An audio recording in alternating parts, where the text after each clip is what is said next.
Wantage and Grove, U3A.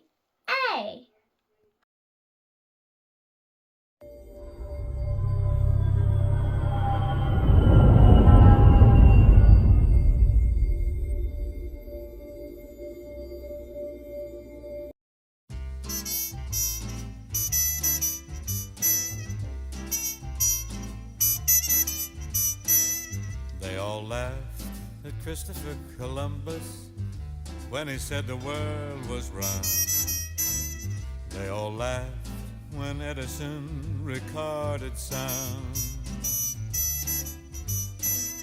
They all laughed at Wilbur and his brother when they said that man could fly. They told Marconi wireless was a phony. It's the same old cry. They laughed at me wanting you. Said I was reaching for the moon, but oh, you came through. Now they'll have to change their tune. They all said we never could be happy. They laughed at us and how. But ho, ho, ho, who's got the last laugh now?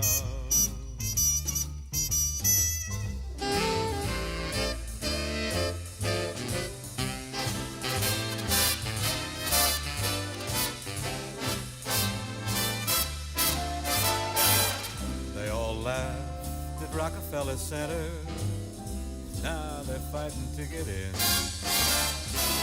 They all laughed at Whitney and his cotton gin. They all laughed at Fulton and his steamboat, Hershey and his chocolate bar. Ford and his Lizzie kept those laughers busy. That's how people are. They laughed at me wanting you. Said it would be hello, goodbye. But oh, you came through. Now they're eating humble pie. They all said we'd never get together. Darling, let's take a bow. For ho, ho, ho, who's got the last laugh? Hee, hee, hee. Let's at the past laugh. Ha, ha. Who's got the last laugh now?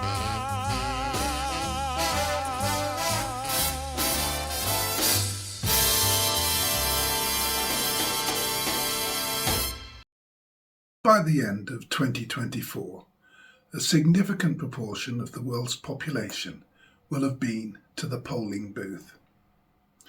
The world's largest democracy, India, has been through its 3-month process between April and June, and we've just had a general election in the UK in July.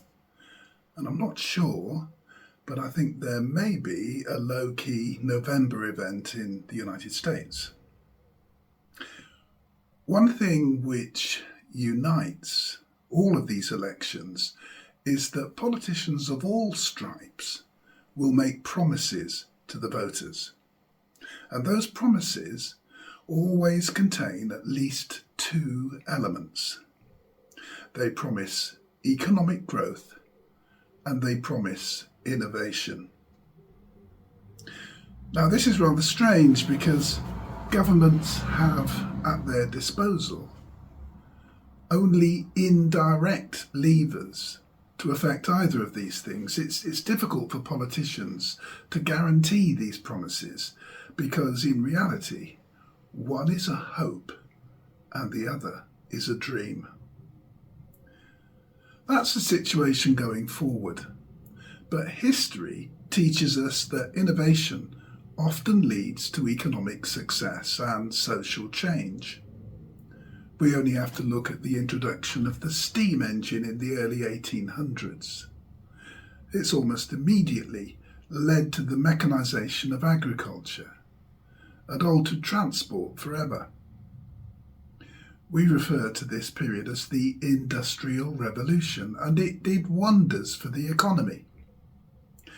Britain was the industrial powerhouse of the world, and we exported our railways to an expanding empire upon which the sun never set. The downside was the urbanisation of the majority of the population to work in factories where they'd previously lived in villages and worked on farms. The saving grace was that people had time to adjust. The revolution took a little over 100 years to come about. People who objected to this direction of travel were known as Luddites, some of whom violently destroyed the new machines.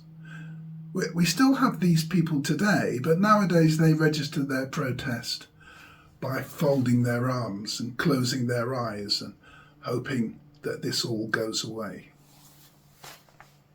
Well, we've enjoyed a number of these revolutions over the years. When Wilbur and Orville Wright made the first powered flight at Kitty Hawk, North Carolina, in 1903, they probably couldn't foresee what they'd started. But it culminated in Neil Armstrong stepping onto the lunar surface in 1969, just 66 years later.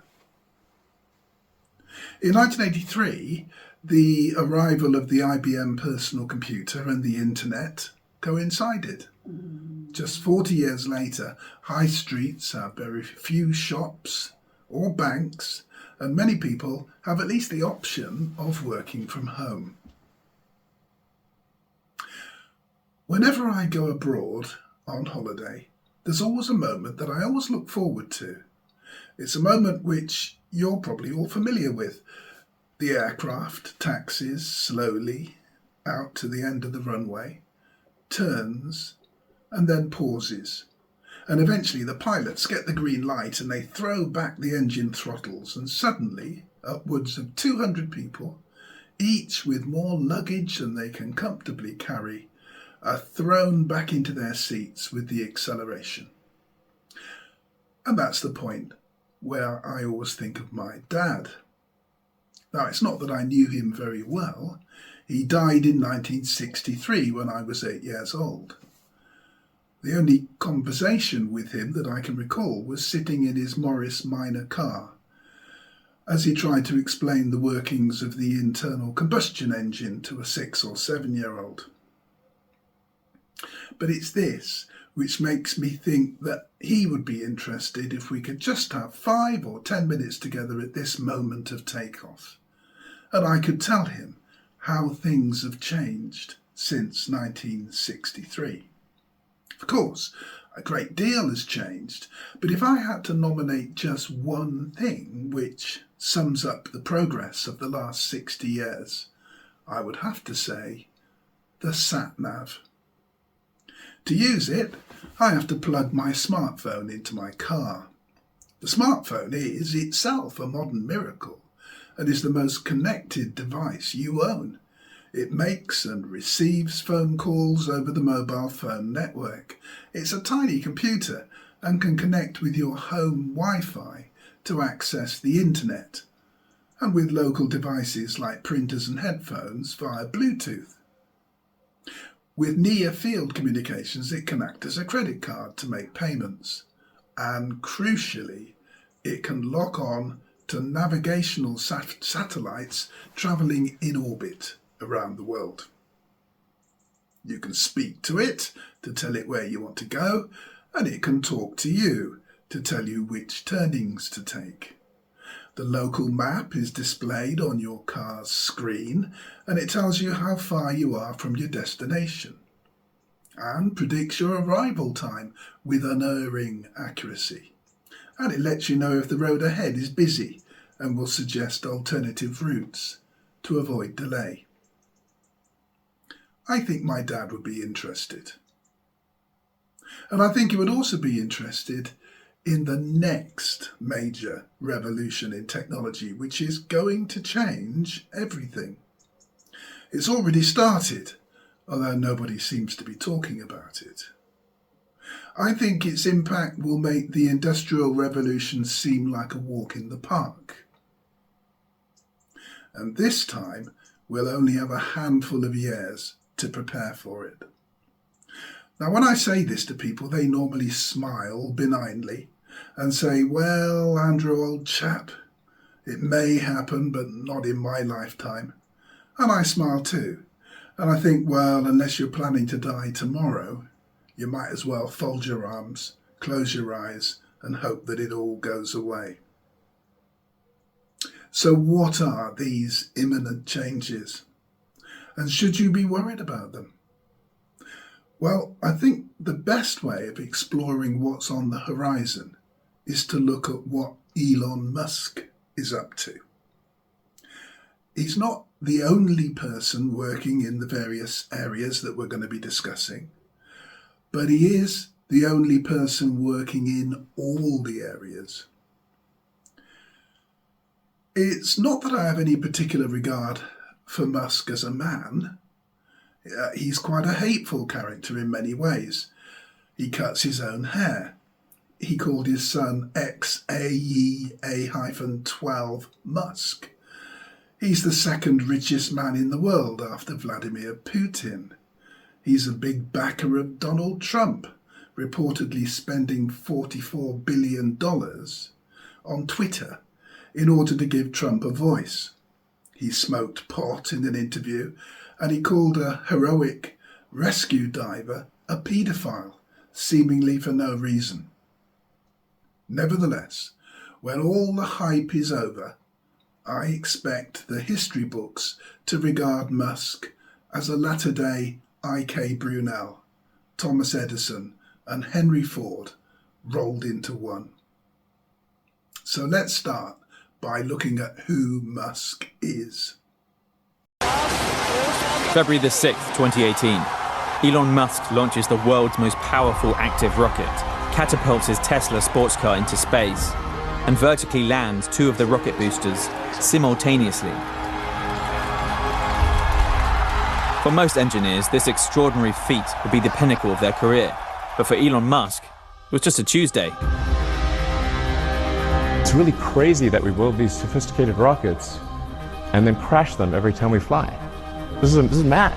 When he's not launching rockets, the entrepreneur can be found running a futuristic electric car company, selling flamethrowers, plotting a super-fast underground transport system for Los Angeles, and even offering assistance in foreign emergencies.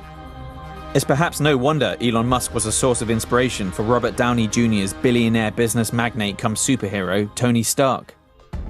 Born in South Africa to a Canadian mother and a South African father, Musk was a voracious reader, and aged 9 even turned to the Encyclopedia Britannica when he'd run out of books.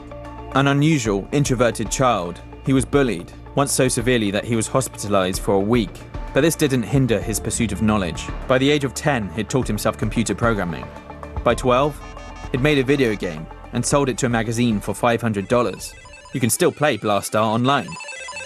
Musk's empire began in 1999, when he and his brother Kimball sold their software company, which provided city business guides to newspapers. Aged just 27, Musk reinvested his $22 million windfall into X.com, a company which promised to revolutionize how we transfer money. A company you may now know as PayPal. When eBay acquired PayPal in 2002, Musk took home $165 million. Without taking a moment to catch his breath, the young entrepreneur turned his gaze upwards and set up Space Exploration Technologies, or SpaceX, with a mission statement of enabling people to live on other planets. You want to do projects that are inspiring and that make people excited about the future. Life's got to be about more than just solving problems. You want to get up in the morning and say, yes, I'm looking forward to that thing happening. 2 years later, he directed his disruptive thinking to renewable energy, and in 2004 set up the electric car company Tesla. All transport, with the exception of rockets, will go fully electric. I see the value of Tesla as a catalyst in that transition. Musk's most desperate moments came in 2008, when SpaceX suffered a third rocket crash, and Tesla's rising costs threatened to ruin the firm. That's not to mention an episode of Top Gear, which Tesla said damaged sales. Clarkson's show is much more about entertainment than it is about truth. Like, his two pet peeves are American cars and electric cars, and we're an American electric car, so we're... SpaceX scraped through, thanks to a new government contract. As for Tesla, some last-minute financing and a $465 million government loan helped it survive. But even today, questions about profitability loom over the company, which has lost billions of dollars. Musk himself is no stranger to controversy. His baseless allegations against a Thai cave rescuer sparked a libel case, and his 2018 tweet about taking Tesla private and a very public but legal toke of marijuana on a YouTube podcast displayed his somewhat cavalier attitude towards shareholders. But the future does look exciting, as the eccentric engineer plans the first moon journey by humans since 1972 with billionaire passenger Yusaku Maezawa. And this is really just another stepping stone to Musk's ultimate goal: to reach and colonize Mars and beyond, a plan which he says could happen as soon as 2024. Either we are a multi-planet species and out there exploring the stars, or we are a single planet species waiting around for some eventual extinction event. It's really that I personally I find more motivating. Going and setting up a base on Mars would just be the greatest adventure ever. When we say that Elon Musk is a disruptor, we're really saying that he has no respect for the established order of things. When he looks at the world, he tends to ask the questions which few others are asking, and his solutions may turn everything on its head. Current technologies and industries may be swept aside as a consequence. He often says his cars are actually robots on 4 wheels. He says it's easy to build a prototype. They tend to be cobbled together. The hard part is designing in the ability to produce the finished article at scale, thereby reducing the unit cost. And consequently, he's established gigafactories in various parts of the world. His designs attempt to remove duplication and unnecessary processes. If you can remove a part without affecting functionality, then that's one fewer part to fail in use. Here's the menu for the rest of the talk. It's easy to look at such a list and say, well, that's all for the distant future, it won't affect me. But we'll see that these things are either with us right now, fully functioning, or are just about to be so. You really ought to know about this stuff. So let's get cracking. There's antimony, arsenic, aluminum, selenium, and hydrogen, and oxygen, and nitrogen, and rhenium, and nickel, neodymium, neptunium, germanium, and iron, americium, ruthenium, uranium, europium, zirconium, lutetium, vanadium, and lanthanum, and osmium, and astatine, and radium, and gold, protactinium, and indium, and gallium, and iodine, and thorium, and thulium, and thallium. So my name's Mike Wooldridge. I'm a professor of artificial intelligence at the University of Oxford and director of AI at the Alan Turing Institute in London. I'm an AI researcher. I've been an AI researcher for more than 30 years. And the reason that I'm here today is I'm this year's Royal Institution Christmas lecturer, which will be on artificial intelligence. The question, what is artificial intelligence, is just a phenomenally difficult one.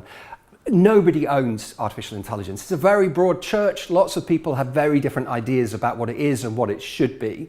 For some people, artificial intelligence is the Hollywood dream. What they're after is the idea of building machines which are as fully capable, or perhaps even better, more capable than human beings. Machines that could do everything that a human being could do. And that's sometimes called general artificial intelligence.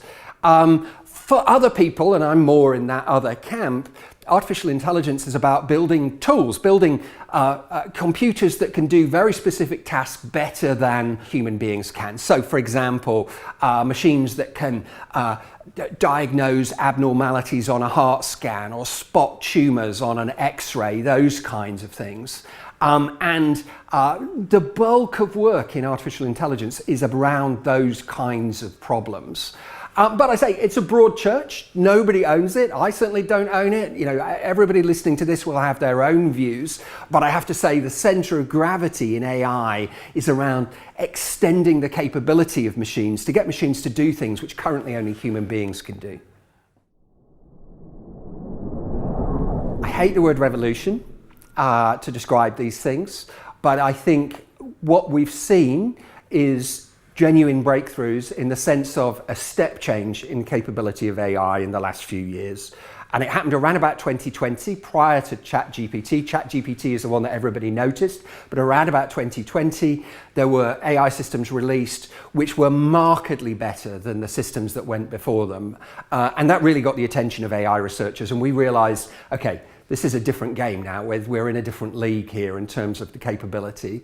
And so genuinely, I think somewhere around about 2020, we moved into a new era. Things have definitely changed, and everybody in my community is busy exploring what these new technologies can do, what these new AI systems can do, trying to understand them, which in itself is no trivial thing. They are phenomenally complicated things to try to understand why they do what they can do and how they do what they can do.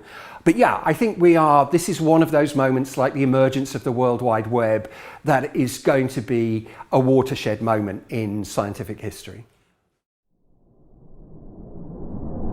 We're at the point now where general purpose AI technologies are reaching a mass market, and that's a new thing. We haven't been there before, and it's happening very, very quickly. So when the World Wide Web first appeared, it took sort of 5 or 6 years for it to really reach a mass audience before people on the Clapham Omnibus were using it. And we've seen much more rapid take-up of these general-purpose AI tools just in the last year. And so things are changing much more quickly than we've been used to in technology over the last few decades. We've seen lots of technological changes, the arrival of smartphones around about 2010, and then going back to the World Wide Web before that, and then before that the desktop computer and so on. But they all took years to unfold, and we're seeing this unfold in the period of months, if not weeks. So it's just going to be embedded in absolutely everything. And to some extent it already is, but we're going to see a lot more rollout of that technology into your word processor and your web browser. And so within a year, I pretty confidently predict at this point, you'll be able to just select a paragraph in your Word document, and there'll be an option to summarize it, or to turn it into beautiful English, or to turn it into English that would be understandable for a 10-year-old audience, or for a professional business audience, and so on. And people won't even realize that that's AI, but absolutely it is AI. This generation is going to think of ways of using this that we can't even begin to imagine. They're going to think up very clever, ingenious, and for us old fogies, weird ways of using these technologies. They're going to create new businesses and services, again, that we can't even guess at right now. They're going to find applications for it in their work life. It's going to make them more productive. It's going to take away a lot of the drudgery, I think, for an awful lot of jobs, and free them up to do the things that require human intelligence and human insight and emotional insight and so on. It's going to free them up in their jobs to do that. They're going to find ways of using it in leisure. It's going to appear in computer games and endless different applications. So it's going to enrich their world in an enormous number of ways. But for every potential beneficial use of this technology, there are ways in which it can be abused and misused. And it's just so important that people understand what those are and go into using the technology with their eyes open. And I think one of the most important ones was the issue of data and being the unwitting provider of data about yourself. So everywhere where people deal with content, with understanding content, processing it, people whose jobs are to take documents and to summarize them, collate them into a single document. Just in London, there are probably hundreds of thousands of people whose jobs more or less involve doing just that. People whose job is to summarize or extract the key points from text, people who create routine copy pieces of text, people who create routine pieces of artwork. All of those in the very near future are going to be affected by this technology. If your job largely involves following a script and the only thing that you're really required to do is to understand what another human being is saying, but otherwise you're just following a script, then those kinds of jobs, it seems to me, are very vulnerable. And in the UK, one area of immediate concern is around call centres. And there are hundreds of thousands of people in the UK employed in call centres.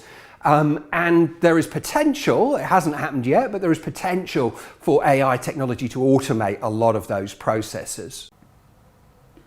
Here are some of the key takeaways from Mike Wooldridge's talk.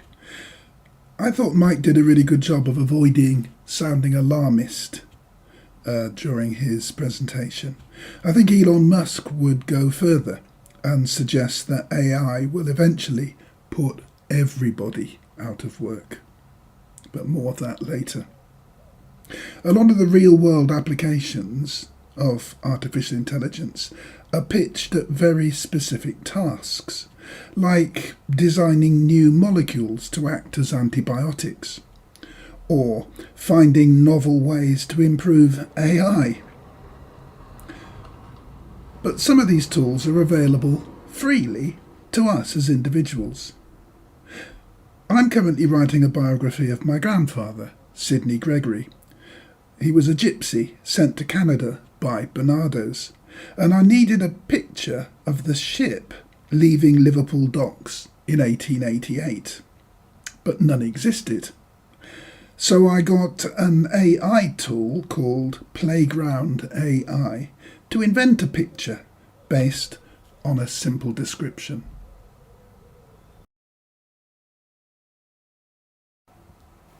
Anybody who uses Windows 11 may have noticed a colourful motif in the bottom right of the toolbar.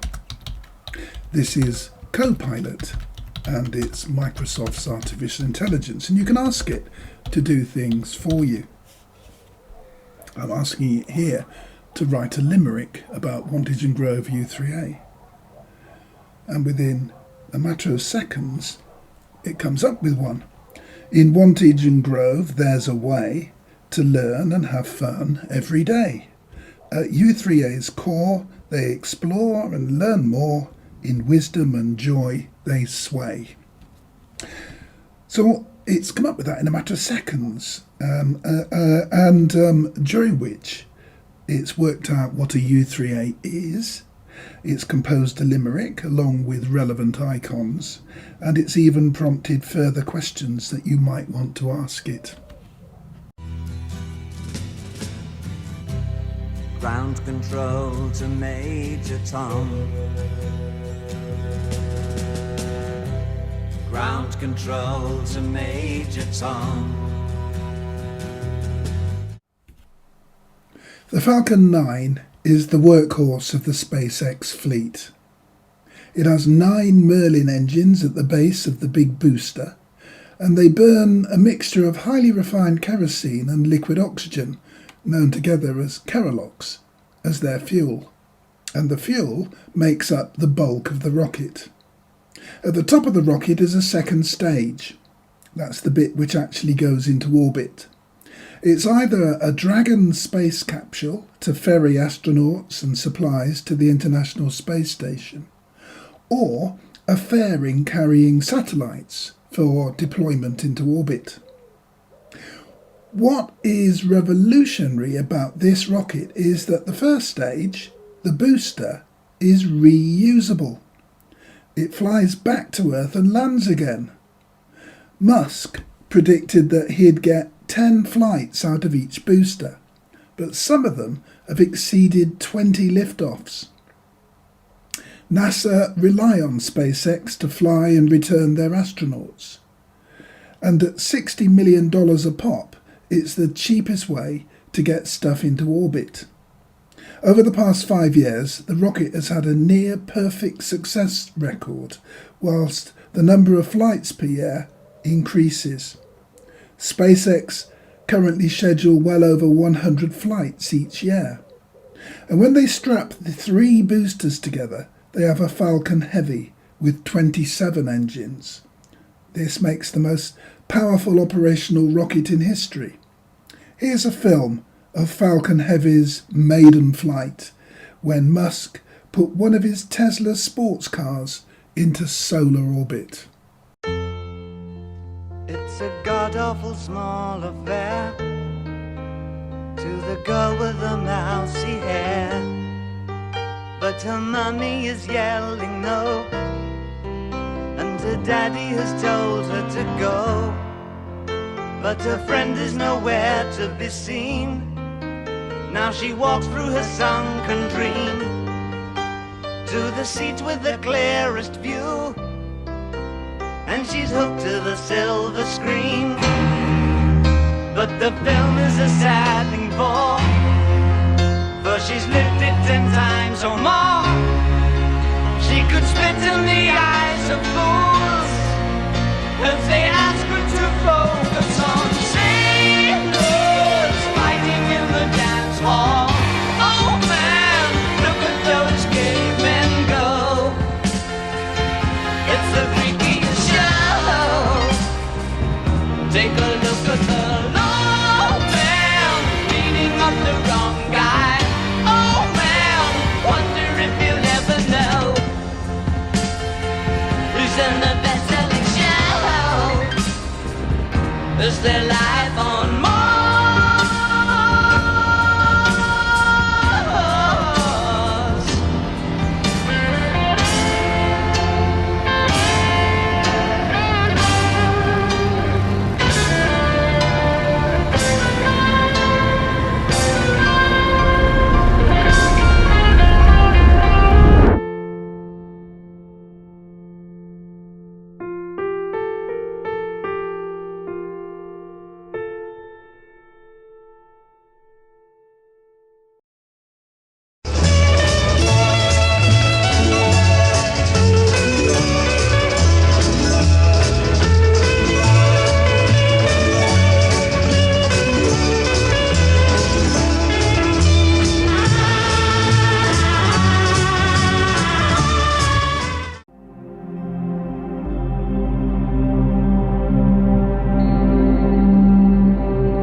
If you happen to be stargazing around the spring of 2019, you may have noticed a string of lights worming their way across the night sky.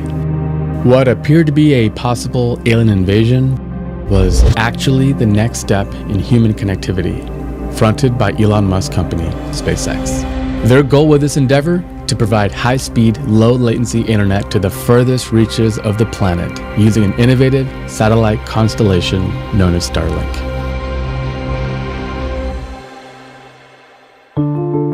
The internet has allowed those with access to share ideas, life events, and even begin global movements for change. Surprisingly, as of 2020, nearly half the world still lacks access to the World Wide Web. In response to this gap, Musk proposed in January 2015 to develop an interlinking communications satellite constellation with the goal of providing fast, reliable internet to every person on the planet. Named after the John Green young adult novel The Fault in Our Stars, the Starlink satellite constellation is simply the latest in innovative breakthroughs by SpaceX. Eventually, Musk hopes to have upwards of 30,000 of these satellites orbiting the Earth.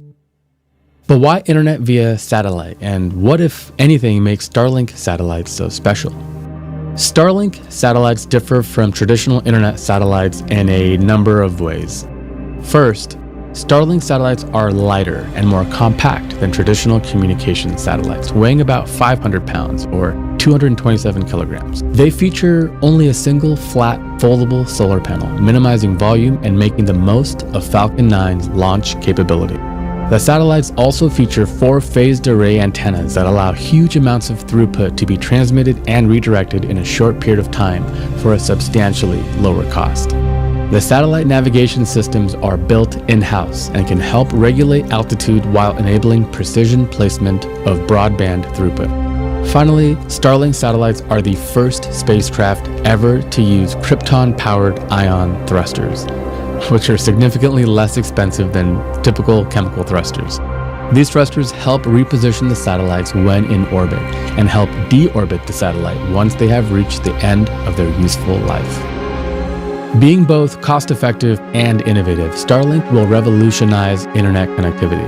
Current internet relies on fiber optic cables, which, while efficient over long distances, are ineffective in many places on the planet. Satellites, on the other hand, can beam information to any location through the vacuum of space faster than cables. At the time of making this film, there are currently 6,281 Starlink satellites in orbit.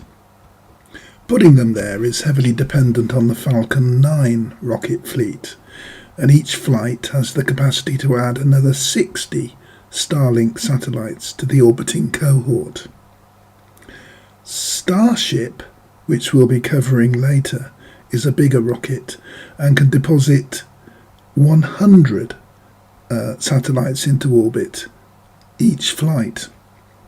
It's anticipated that SpaceX will set up a Starlink system around both the Moon and Mars. Baby, you can drive my car. Yes, I'm gonna be a star. Baby, you can drive my car. And baby, I love you. Beep, beep, beep, beep, yeah.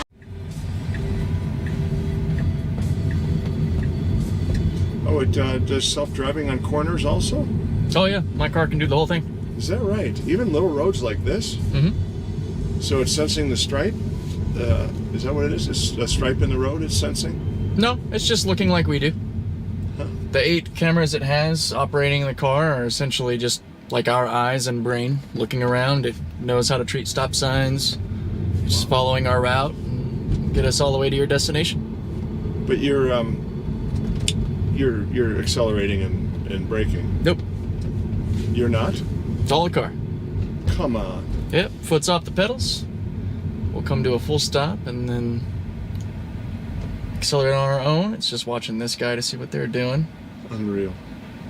Wow. What There is we this go. like brand new? No, this system's been operating for a while. Constantly getting updates and improvements. This is version 12.3.6 on the software branch. Looking forward to hopefully seeing 12.4 dropping in another week or so. It's been improving for, now with this degree of capability, 4 or 5 years, maybe a little longer. Is that right? I thought there was just something on highways where it keeps you from going over other lanes. I had no idea slow around town stuff it's driving now. Oh yeah. I mean, the city street side, to the degree of what it can do now, is relatively new compared to what you're describing. The highway autopilot's been around for much longer. Yeah. In fact, it comes standard with the vehicles. For the highway portion, autopilot, it doesn't change lanes. It's what you described. Basically, really good lane keeping. Once you get into full self-driving, what was originally Navigate on autopilot was simple highway lane changes and highway-to-highway interchanges. Okay. And then eventually, with what we have now, which is full city and highway control, it being able to interact with traffic, turn signals, merge, follow the route. Wow. It's quite crazy. Yeah. It really is. It's got all the cars next to us I see and everything. Yep. I can actually, I'm going to put this on full screen to show everything. And this is literally, again, just cameras. There's no LiDAR extra sensors contributing to this. It's just computer vision, deep learning computer vision. And why do you have these this audio and this camera stuff here? I'm a YouTuber that's been covering this. So this is for my YouTube channel, the capture the self-driving and customer interaction and such. And I've been presenting data reports to show how the versions have improved or degraded over time. Mostly improved, some regressions here and there.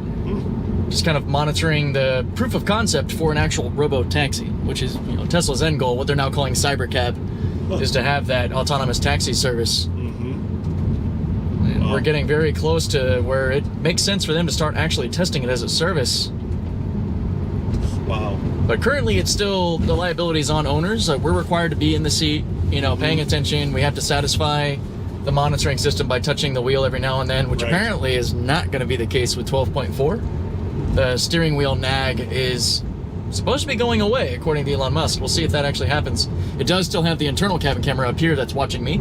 So if I mess with my phone or if I'm looking away too much, it'll actually beep and say, pay attention to the road. No way. And if I get that 3 times, it puts me in what we in the community call autopilot jail, where you have to drive yourself until you park your car. That is great. Just trying to keep humans in line because people will get complacent and abuse it. Wow. You'll still get a DUI and everything for being a bad steward to it. Yeah, right. That makes sense. But eventually, though, the end goal is that you could have your car come pick you up, hop in the back seat, and it takes you home. It's exciting to think about. The eventual goal, as you could probably assume with this system, that it'll be able to detect an incapacitated driver and then either pull over, or if, for like whatever the code might be, like drive you to the emergency room or just drive you home. Yeah. Or if it detects that you're falling asleep, pull over to the side of the road. Sure. Wow. All kinds of things that are meant to improve safety and take the human error out of the equation. We haven't seen that stuff implemented. That's just like future hopes. Yeah, it makes sense. For it to do. Technology, right? Yeah.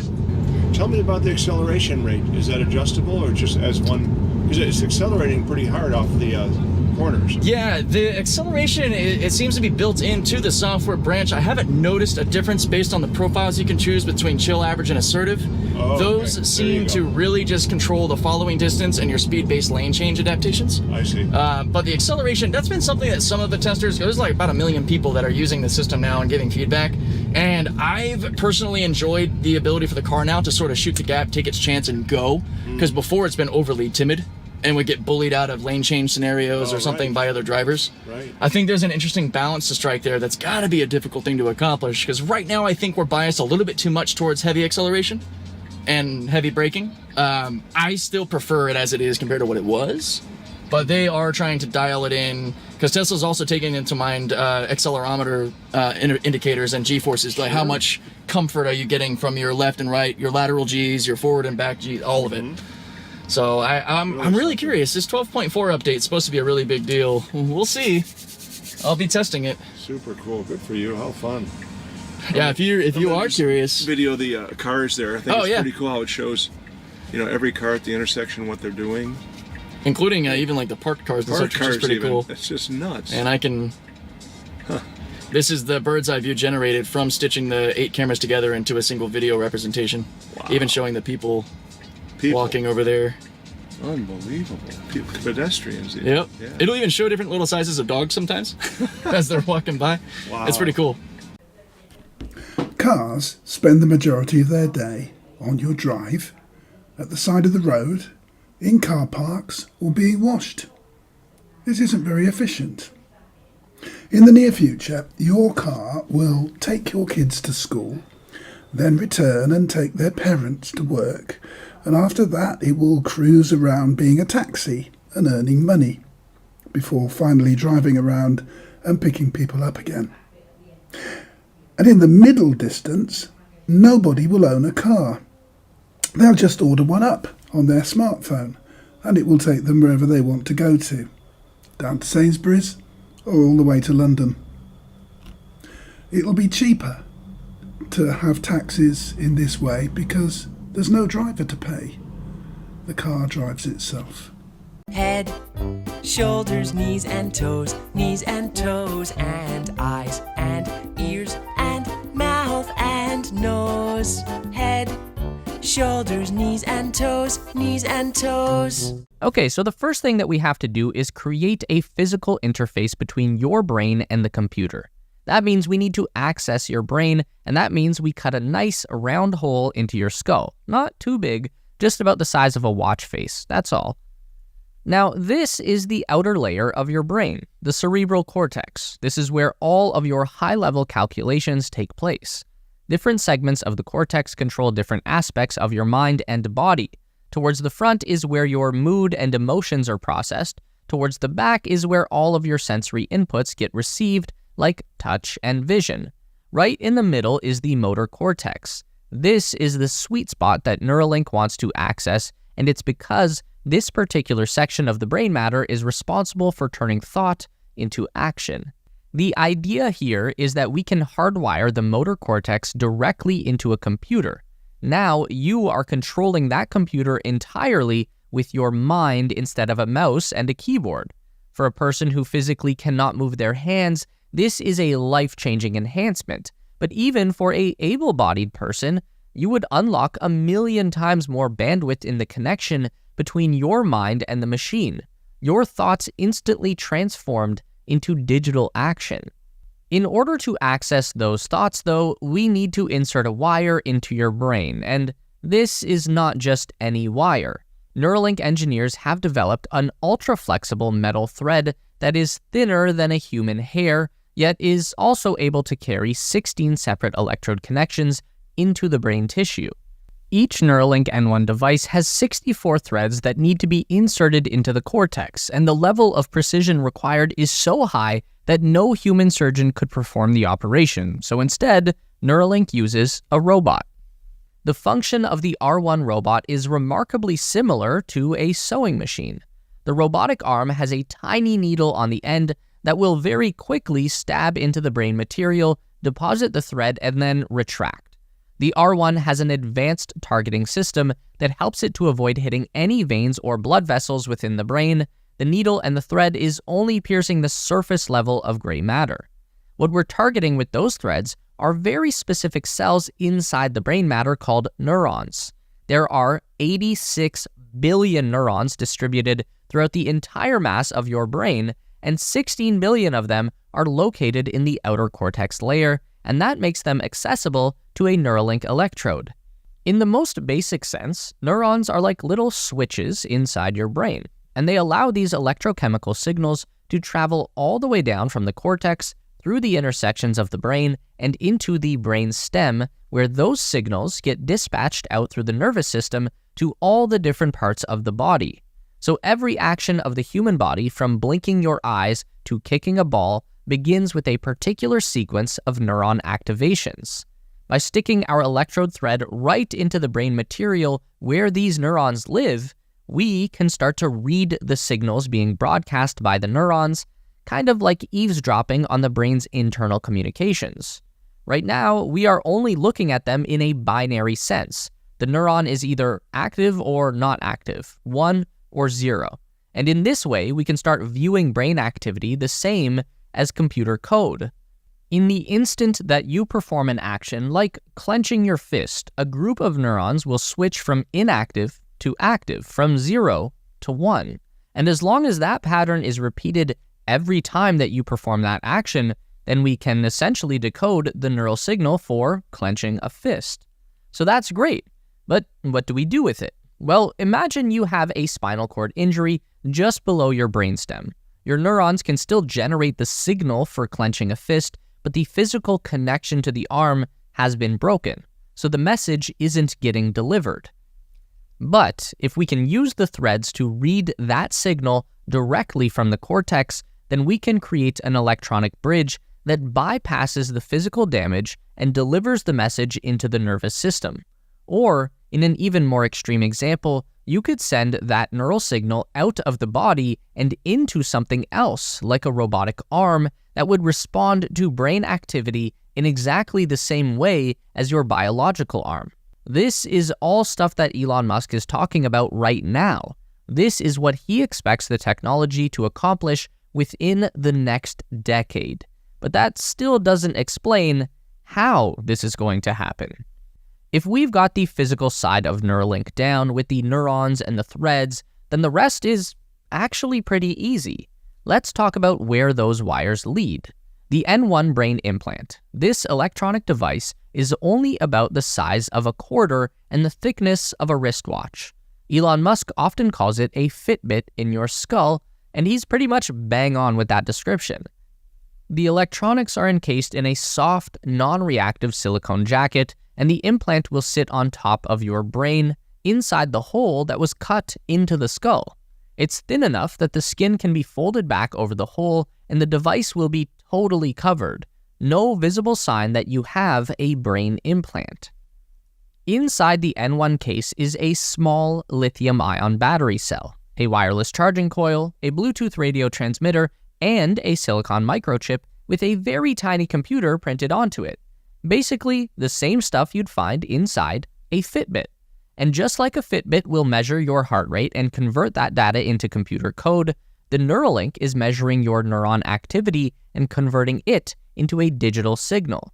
The digital representation of brain activity is then broadcast wirelessly through the Bluetooth signal into a separate processing device like a laptop.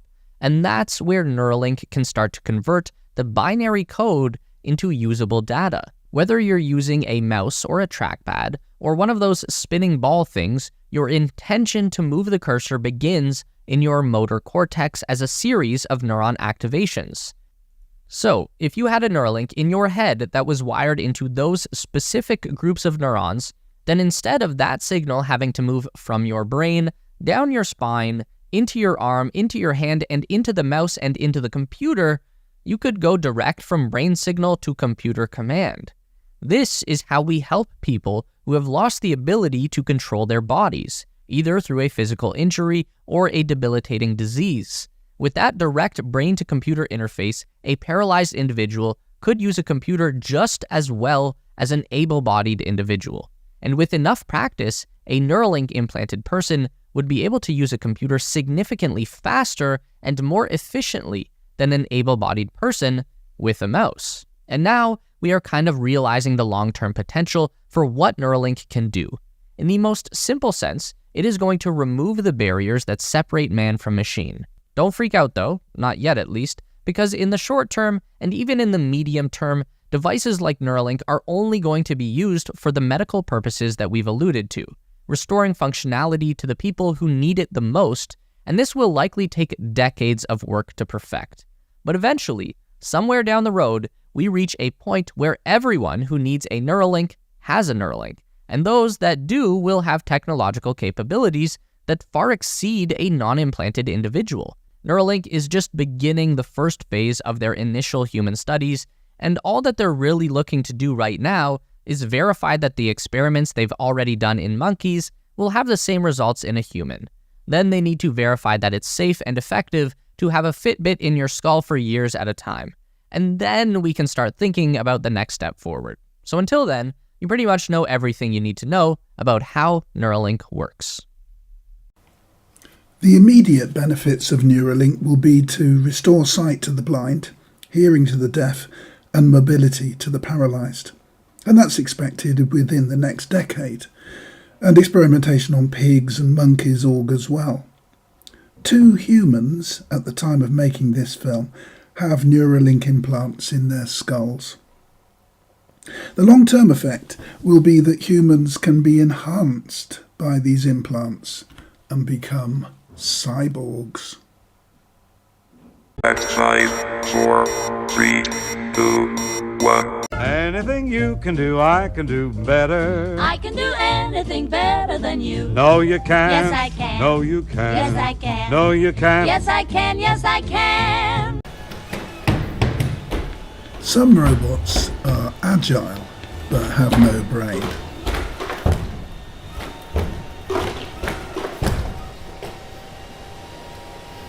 What haven't I been up to in 2019? Other Just robots this year are alone, pretty I have visited but have 38 no brain. countries. I participated in New York Fashion Week.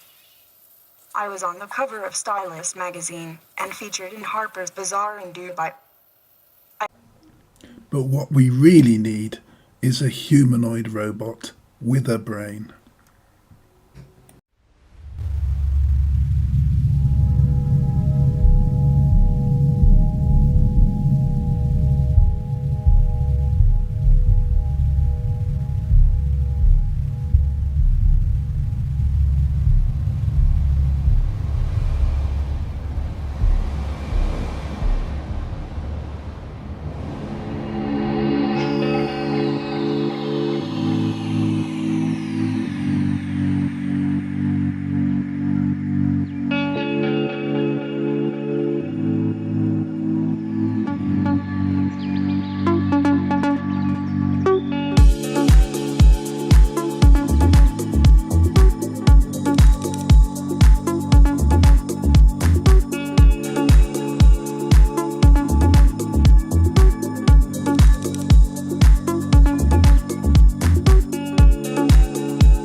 Why make a humanoid robot?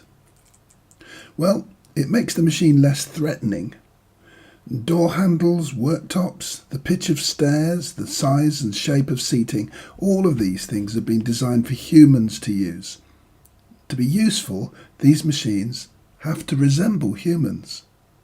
Tesla's robots use the same design strategy as their self-driving cars to allow the robots to survey their surroundings and navigate the world safely. Their projected cost is $15,000. They don't expect pay, holidays, sick leave or a pension. And they'll work uncomplainingly 24 hours a day and 365 days a year. It's quite difficult for a human to compete with that kind of productivity. The robot will assume the AI persona of whatever area it's working in. Consultant doctor, lawyer, educationalist, policeman, refuse collector. These robots will put the vast majority of humans out of work. But productivity will be raised so dramatically that governments will be able to pay everybody not just a basic living wage, but a good standard of living. There will be robots in hospitals and robots in care homes, and Elon Musk suspects that the ratio of robots to humans will be 2-1. Some people will need them for companionship, others as live-in carers, and yet more as domestic slaves. Expect to see a lot of these chaps around in the next few years. Musk estimates the value of the robot business will top $25 trillion. This is half the value of the entire American stock exchange. Fly me to the moon, let me play among the stars, and let me see what spring is like on Jupiter and Mars. Elon Musk wants not just to go to Mars, but to colonize it. He expects to have built a city with 1 million inhabitants there by 2050. Because of the way celestial mechanics work, there's a short window during which it is even possible to get to Mars, which comes around once every 2 years. In that magic slot, Musk needs to send not just one, but a fleet of hundreds of rockets to the red planet. But the rockets have to be big and very powerful. Enter the Starship. Its booster has 33 of the most powerful rocket engines ever produced. The perfect rocket engine was once only in the domain of academic theory. A full-flow staged combustion cycle engine. But SpaceX have managed to build them and now have a factory-style production line for these Raptor engines and can make one a day. On top of the booster sits the Starship, with 6 of its own Raptor engines. The Starship is itself massive, with a diameter of 9 meters and more internal space than the International Space Station. Musk wanted it to look like Tintin's moon rocket, but physics decreed that it take on a different shape. Crucially, the whole rocket is reusable, and the plan is that it could make several flights a day. There's a capacity for 150 tons of cargo, or 100 astronauts. NASA are backing Starship development, and they want SpaceX to take their astronauts back to the moon in it. As a suborbital aeroplane, it would get you to Australia in 30 minutes. And it will take us to Mars. Raptor engines burn liquid oxygen and liquid methane, a mixture called methalox. And methane can be manufactured on Mars to make enough fuel to come home again. But the first visitors to Mars will be humanoid robots. You can fit 1,200 of them into a Starship, and by the time the first human astronaut goes to the red planet, she will arrive at what will seem like an airport. The robots will have built a landing pad and prepared the accommodation in advance. Does this super rocket even exist yet? Let's take a look at the 4th test flight of Starship, which happened in June 2024. Attention all operators on countdown 1. This is the final go, no go poll for Starship Flight 4. Stage 1. Go. Stage 2. Go. Levi 2. Go. Flight directors, go for launch.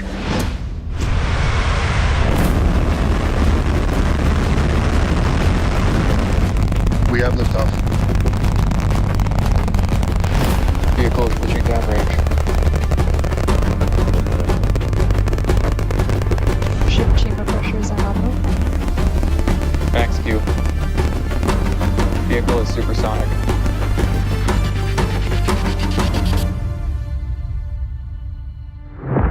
Booster engine cut off. Ship ignition. Stage separation confirmed. Hot stage confirmed. Ship under its own power. Please confirm startup. View of the jettisoned hot stage. Booster, the primary goal today is to do a landing burn and a splashdown in the water. You can see those grid fins on your left-hand screen rotating and turning to guide the booster, and there's that landing burn.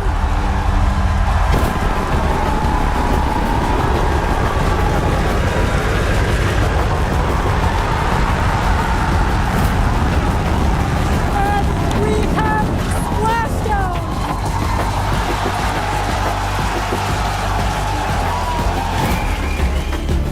Ship engine cut off. Our primary goal is to get through the extreme heat of Starship reentry. Starship is approaching entry interface. Starship is passing through 100 kilometers altitude, good altitude for entry. Vehicle is passing through 85 kilometers altitude, flaps have control of the vehicle. Vehicle is approaching maximum entry dynamic pressure. External temperatures are dropping.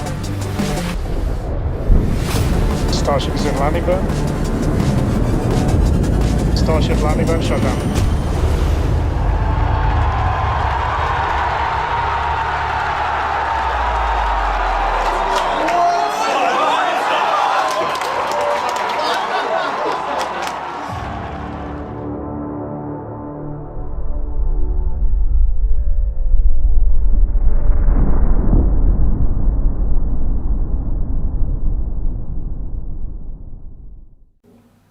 So, quite a lot to take in there.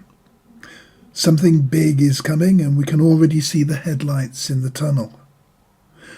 But perhaps I ought to offer just something in conclusion. It seems to me that there are a handful of possible outcomes. One, paradise, in which world inequality is sorted out. We're all living on universal income and occupying ourselves in exercise, music, learning, hobbies, procreation and travel. Or two, hell, in which all these new technologies are turned against us by a self-serving, power-hungry bureaucracy.